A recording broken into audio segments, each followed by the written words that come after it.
माटी तलू मिला प्रेसर बोमा और जिलेटिन स्टिक। मालकानगिरी जिला पड़िया थाना अंतर्गत सिलाकोटा संरक्षित जंगल रु माओ सामग्री जबत होईछि। शनिवार सकाळे बीएसएफ 142 बाटालियन जवान माने कुंपिंग ऑपरेशन करुवा बेले सिलाकोटा संरक्षित जंगलर गोटे गछ मूले किछि माओ सामग्री पड़िथिबा देखिबाकू मिलिथिला।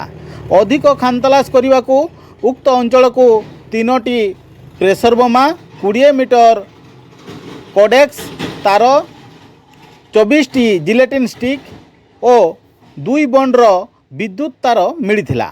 एही सामग्री गुड़िक सिलाकोटा जंगल आरंभरू 300 मीटर मध्य 3टी स्थान रे माटी तले पति होइथिला। प्रकाश थाउ कि 2011 सिलाकोटा एकदा माओवादी अड्डा भावे परिचित थिला। सिलाकोटा जंगलर एक माओ कैंप्रे माओवादी माने बैठक करुवा समय रे जवान मानक आक्रमण रे 14 जन माओवादी मृत्यु होइथिला। सेथिरे मालकानगिरी जिलार अनेक युवक युवती मृत्युवरण करथिले। तेबे एही जबत सामग्री गुड़िक बहु वर्ष पूर्व माटी तले पति होइथिबा संदेह करा जाउछि।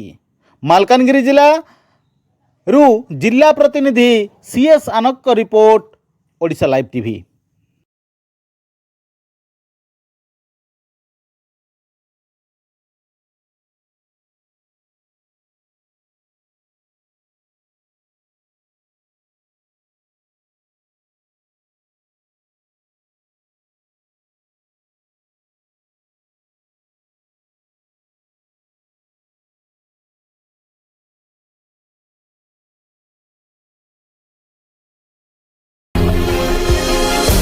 आशा करुछि आपण ओडिशा लाइव टीवी को यूट्यूब रे सब्सक्राइब, फेसबुक रे फॉलो आउ प्ले स्टोर रे एप्लिकेशन डाउनलोड करिसंती।